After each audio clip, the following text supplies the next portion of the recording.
Welcome to the final part of my Section 8 Mastery series. At this point, you've picked a city, secured financing, made the LLC, bought a property, rehabbed it, and now it is time to get the tenants in there as well as manage it for the long haul. This is probably the part that most people are scared of, which is the tenants. You can buy the perfect property in the perfect area and still lose money if you get a tenant who's going to rip out the copper wire and steal the fridge. So in this video, you're going to learn how to screen Section 8 tenants without breaking the law, how to get your unit enrolled and approved by the housing authority, how to create a smart lease, what maintenance systems to use to keep cash flow consistent, and how to avoid all of those new problems that landlords face. Section 1, the Section 8 enrollment process, how it works. Before you ever get a tenant actually inside of your home, you need to get approved by the local housing authority. So here is a step-by-step. Step 1. You list it on sites such as Zillow and affordablehousing.com, realtor.com, etc. And I make sure that I always buy the little boost that costs like $20 or $30 because it's pretty much guaranteed to get you a tenant. And I, of course, mentioned that on part 4 already, so I'll kind of skip over that. So once a Section 8 tenant applies to your property, they're going to tour it and say, hey, I have a 3-bedroom voucher. I love the property. Your house is 3 bedrooms. It matches up. I want to apply for this home. And if you agree, hey, I want you to be the tenant for this home, then they're going to hand you something called a voucher packet or a request for tenancy approval packet, something along those lines. The terms kind of change. So here is the request for tenancy approval. Of course, every single housing authority has a little bit different look to it, but this is the government HUD version where you're going to put down, public housing authority agency, the address, what the proposed rent is, security deposit, really just stuff that you as a landlord should already know. The unit's probably not subsidized. It's probably a single family detached. And this part is where you start putting in if you're paying for utilities. I pretty much always make the tenant pay them unless I can make a hybrid model. You'd have to call the housing authority and ask if they allow this because every single one is different. But I like the hybrid model of you as the landlord tell the housing authority, hey, I will keep all of the utilities in my own name as the landlord. In return, please send the utility voucher directly to me instead of the tenant. So that way the tenants it's guaranteed to come to you instead of having to ask the tenant for it. And on top of that, say, also, I'm going to write into the lease that the remainder that isn't covered by the utility voucher is the tenant's responsibility. So for example, if the electricity voucher supplied by HUD is good for $100 and the total bill is $120 for the month, then you agree to pay $100 because that's what the voucher covers and the tenant has to cover $20. I like that model the best simply because it allows you, the landlord, to keep the utilities in your name to ensure there's no liens against the property if there's any unpaid bills. You're going to submit that packet I just showed you to the housing authority. They're going to review it, and then if they A-OK it, which they typically do, then they're going to schedule an inspection. I have gone over the inspections already in the last video. So if you pass the inspection, you're going to get a HAP contract signed, HAP, which stands for Housing Assistance Payment. The contract is going to be signed and then rent begins. So that is kind of the overview of how this process works. But how do you actually pick a good tenant? Well, here's section 2. So you listed it on Zillow, you listed it on affordable housing, you chose a decent rent already. How can you actually check for the tenants? Let's say that you listed it at $1,200. That is what's going on average in the area. The first week passes, you get 3 applications. Great. Here's what you can check. You can check prior landlord references. You can check eviction history, criminal background. You can check their credit. You can check whether they follow lease terms / cleanliness / property care. But you can't use their income level, right? Because the rent's covered by the government. You also can't really use any sources of income. For example, you can't say no just because they are a voucher holder or no because they aren't a voucher holder. You have to accept all applications coming in. Okay, but Joseph, all right, I understand that. How do you actually screen them? Well, you want to make sure you do not call the references they provide. You want to call up the actual property owner by reverse searching the address on the county website. So for example, if they live on 123 Main Street, you're not going to call Bob, who's listed as a reference, right? Because it could very well be a friend or family member. You want to Google 123 Main Street on the white pages and then find the actual property owner and call them directly. And just ask them, how many late payments have they had in the past 12 months? Have there been any lease violations in the past 12 months? Would you rent to them again? Now, you can ask that if it's a property manager, right? Because property managers don't care. They don't. And they also are licensed, so they're not going to lie to you. However, if you call them and it is an independent landlord, then you can't pose yourself as another landlord because they're going to say anything they can in order to make sure that they get the tenant out of there. If the tenant has 6 months of late payments, they're going to go, they're a perfect tenant. Jane Doe is amazing and you should definitely rent to them because they want them out of there. You want to approach as a neutral third party instead. I always like saying that I am an employer, potential employer. That typically helps. So that is one way, check all of the references. Of course, if they have a job, also call the job. You want to ask, how many times have they been late? How many no-shows have they done? Because that is also a good reflection of how responsible they are. Checking credit, I don't think matters that much because, even regular tenants tend to have bad credit, let alone Section 8. But I do like to check their eviction history and criminal record. If there's any violent crime on their record, it is pretty much an instant rejection. If there is any eviction history within the past, 5 years, it's automatically a no as well. And the last step that I like to do is an at-home interview. And I know that this one is kind of controversial, but let me explain myself. So what you can do, and I recommend doing this with full transparency. You're down to the final 3 applicants. Call each one up. Hey, I'm just picking between you and another person. Do you mind if I stop by your current place of residence and do an at-home interview? I think it'd really help. If they say no, red flag. That pretty much means that they don't want you to see their current place of living, right? Because it's probably trashed. If they say sure, then that's a good sign. So what do you look out for when you go out there in person? And by in person, I mean you can go out in person, or you can get your property manager to do it, or a handyman to do it.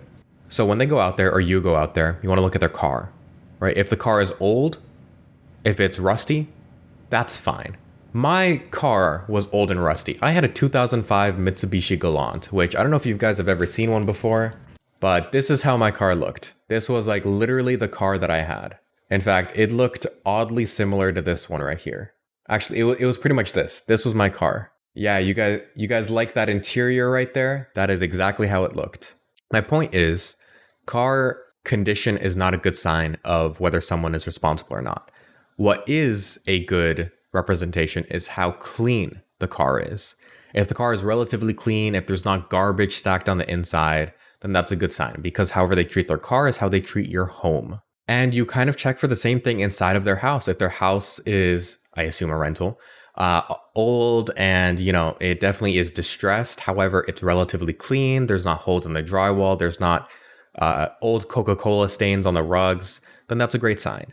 That means they treat their current home decently. Maybe the landlord isn't upkeeping maintenance, but they at least do their part. So Section 3, what happens if you did your due diligence, right?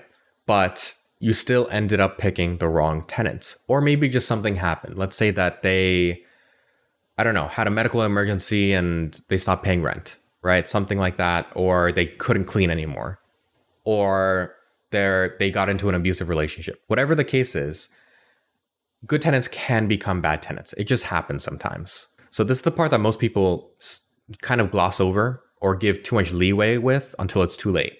Because even if Section 8 will pay the rent on time every single month, if a bad tenant destroys your house, then you're screwed come inspection time or when it's time for the next tenant. Because, if they damage the unit, you still have to pass the inspection before they renew. And if the unit fails the inspection, guess what? The housing authority stops payments until the fix is remedied. And if they damage the unit, you still have to evict them like any other tenant. Now, how do you avoid an eviction? Well, there is 2 main ways. Other than, of course, due diligence. Let's assume that this is past the due diligence part and they're already in your property. Well, number 1 is you do a warning. What you'll do is you'll get proof that they are breaking the lease, right? Whether it be an official noise complaint from the police, whether it be you drive by the property or someone drives by and you can clearly see 10 people living there, Or it's something as simple as there is no $100 rent payment for the month. You're going to call the housing authority with whatever proof you have and just directly tell them that they will be evicted if they continue this behavior.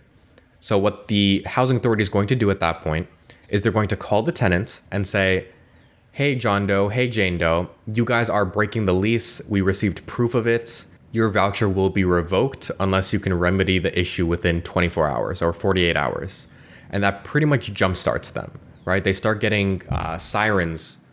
They start getting sirens going off in their head saying, oh my God, I'm about to be evicted and they're going to revoke my voucher. Well, and that is terrible because these vouchers are tied to your social security number. If you're revoked from the voucher program, you can't get back in. There's no second chances. If you get kicked out, you're kicked out. You're done. So these tenants know that, if they're on average waiting for 2.5 years or 28 months just to even get a voucher, then of course they're not going to risk losing it just because of, noise complaints, etc. I mean, these vouchers are essentially a golden ticket from Willy Wonka for free rent for the rest of their lives. So yes, they will not do anything to jeopardize that. And if they do, right, let's say they continue getting noise complaints, just more lease violations happen, right? People are down on their luck. People are just bad people sometimes. Well, now you go on to the second strategy before I do an actual eviction. The second strategy, cash for keys.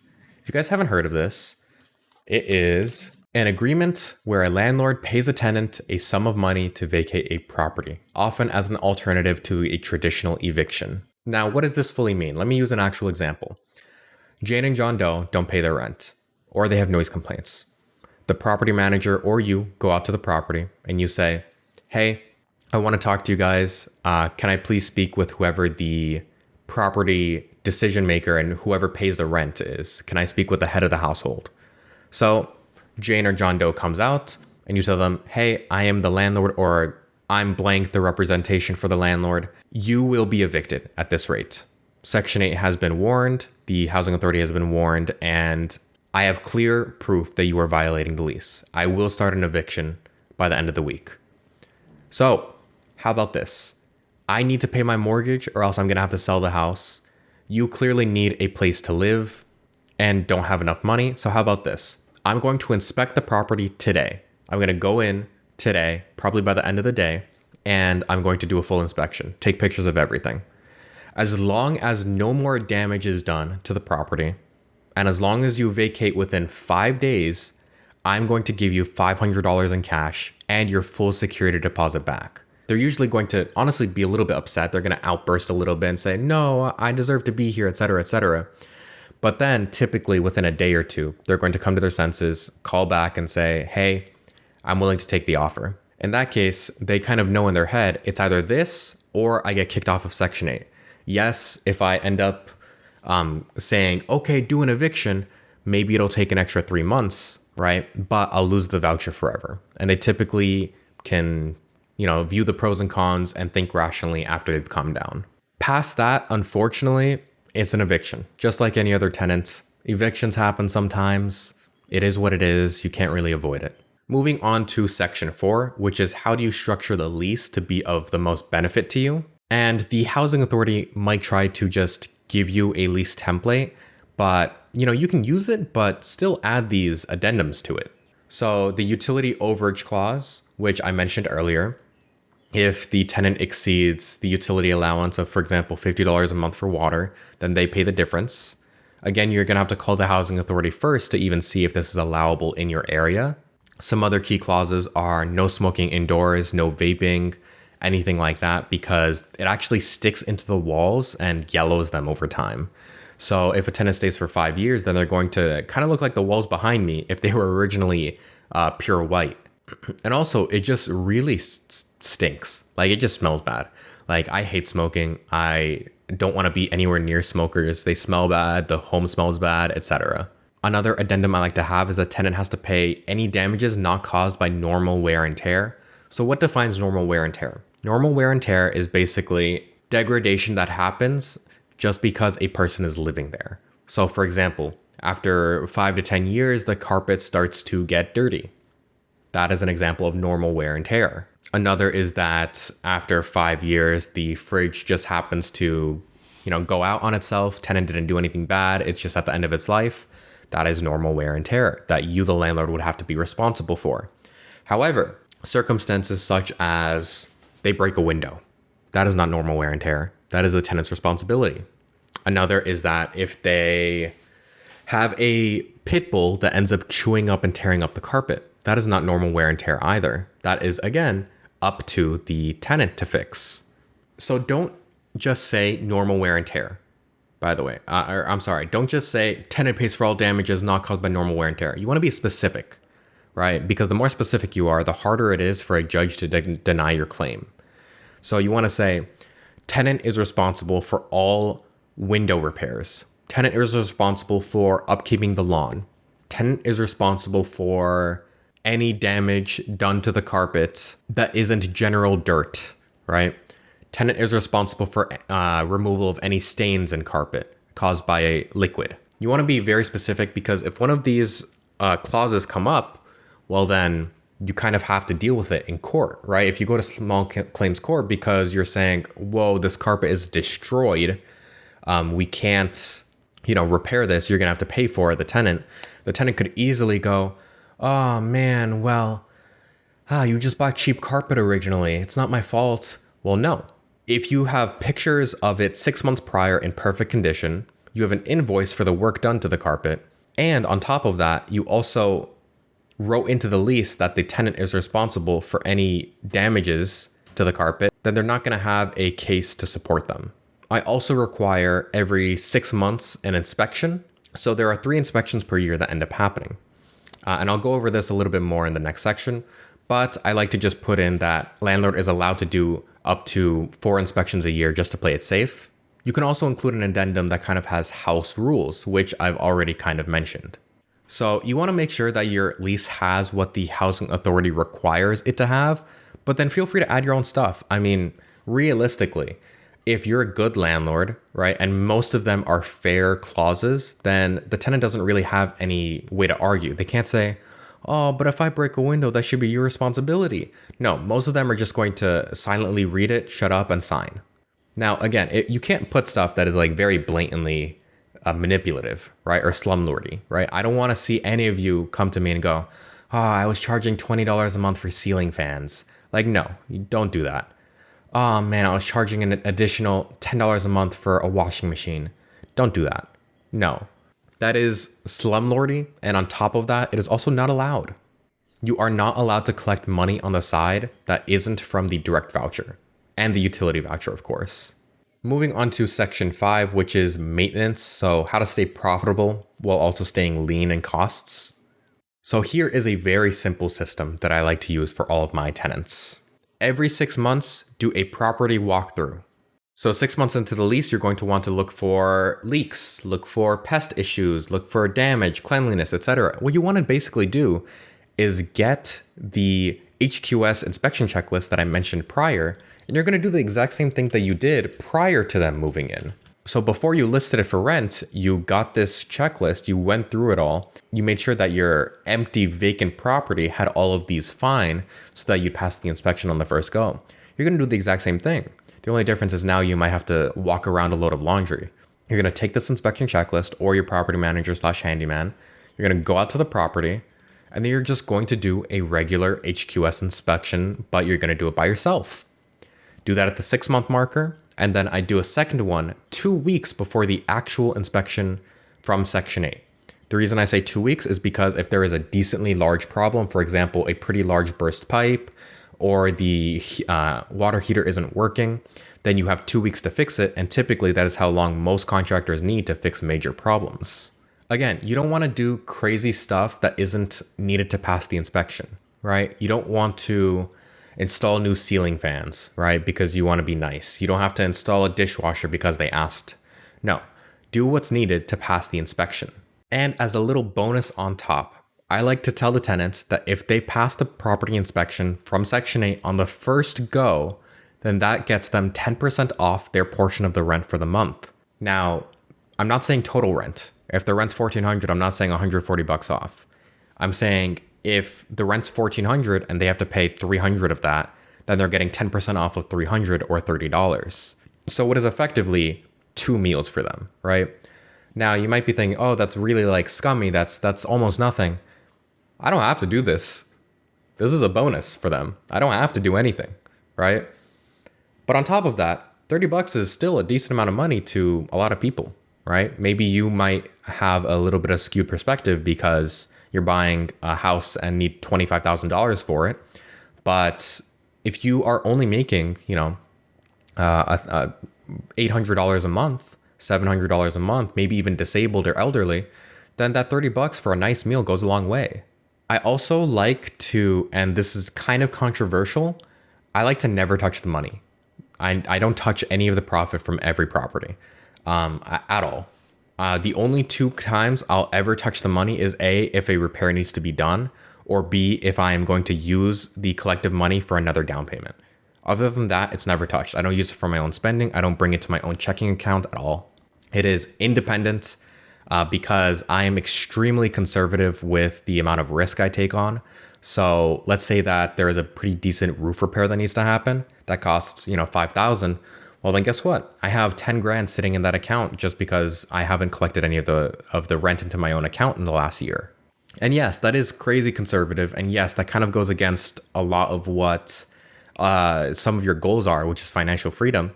But I make enough money otherwise, right? And I'm completely fine with letting the money sit there in case of emergencies. Or let's say I have 3 homes and there's 10K in each account.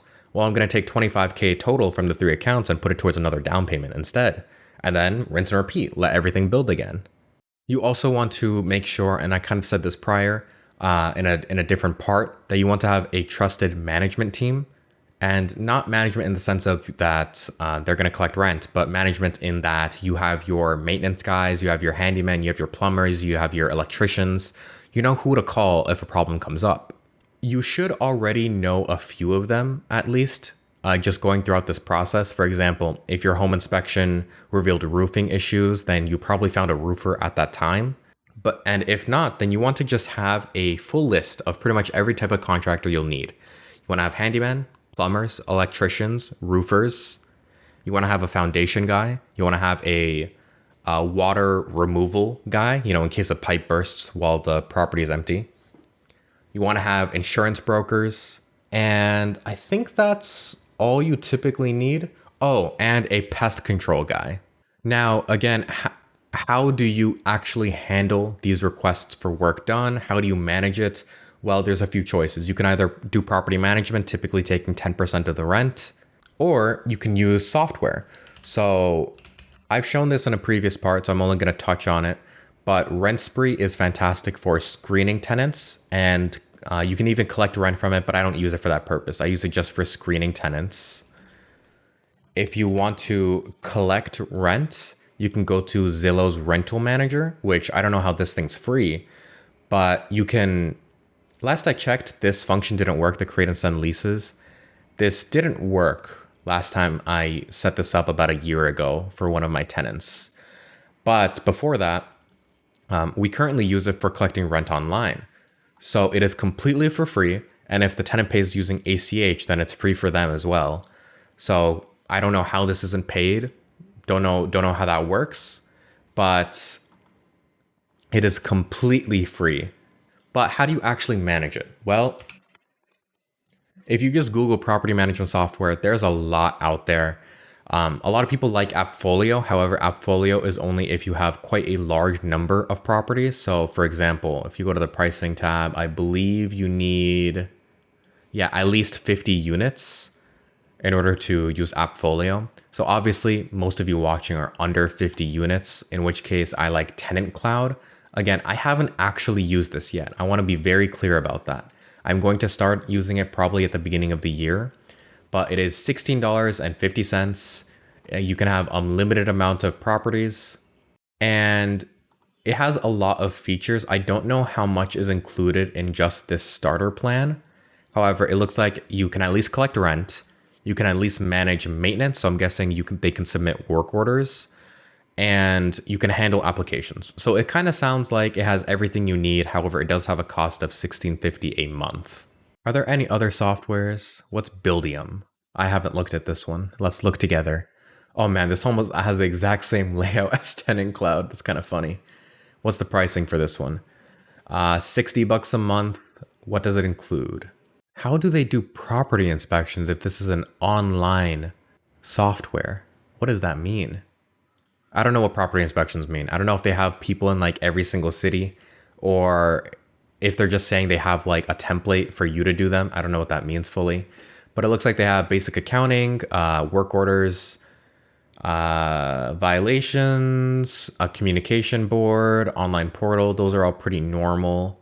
Tenant screening, $5 per e-signature. Okay, and it looks like they do have a $2 transaction fee. So this one does look a little bit more expensive than Tenant Cloud. What about Rent Ready? How's this one?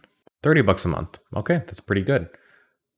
And in return, you get all of this. So I'm not going to keep looking. Long story short is the software exists. Now moving on to the last section, section 6. Should you keep managing it yourself or hand it off? I always say that if you're local, manage it yourself. That's a no-brainer. If you are local, don't even think about getting a property manager because it's kind of a waste unless you are like working 100 hours a week or something.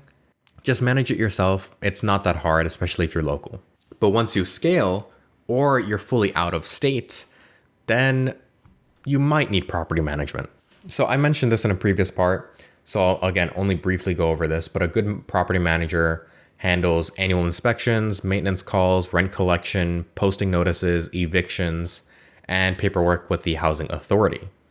Now, if you didn't notice, most of those are one-time issues that really only happen when a tenant moves in or out. If the average tenant stays for 6 years, you don't have to do that often. You might be thinking, who would ever use property management then, if I can just do it myself? Well, there might be specific cases. So, for example, here is an example of a specific scenario. There is something called the VRLTA, which basically states that it states pretty much all of the landlord-tenant laws. And one of them is, where is it? Here it is. So 55.1-1211. So appointment of resident agent by non-resident property owner. This basically states that if you don't live in Virginia, you have to appoint an agent who is responsible for maintaining a business office within the Commonwealth, and that this agent has to be the one who is contacted if the tenant ever has any issues. So all you really need, in Virginia at least, is someone who can collect documents and be the point of contact, basically. Every single place is different, so I highly recommend simply just Googling it and determining whether you actually need property management. If you're out of state, for example, if I'm investing in Ohio, do I actually need property management legally, or do I just need a registered agent to appoint? And if it does require property management, well, there is also a way around that. There are these property managers that exist that really only collect the rent. Might hand out a late notice here and there, but they don't really do much. They just collect the rent. They typically charge a way lower amount too, typically 4%, meaning you could still save throughout this process between 6 to 8% if you hire the 4% guy and then do the rest yourself. All right, and the last part, I know I said it was done, but there's one more part, which is scaling. After a year passes, you can ask for a rent increase by the housing authority. So to get approved, you have to provide market rent justification, for example, comps from Zillow or Affordable Housing. You also have to keep the unit in good condition and request in writing 60 days prior to the lease renewal. Now, what happens if they reject it? Well, you can negotiate. Everything's negotiable in life. You can ask them, okay, what about instead of a 5% increase, a 3%? And typically I see that they're much harder to approve past 3 to 3.5% increases. But if it's under that and you have good justification, then it's a lot easier to get it approved. And don't be like a meanie about this. Don't be rude to the housing authority employees. Like, from my experience, housing authority employees definitely are kind of rude and kind of mean.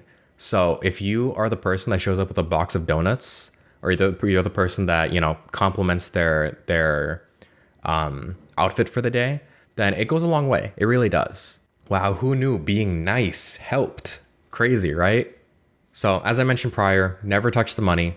You're going to instead, in what I like to do is take that money and keep it in the business account, never touch it, and then use your money from your W-2 job or other investments, pool it together, and whenever you're ready for the next house, then buy.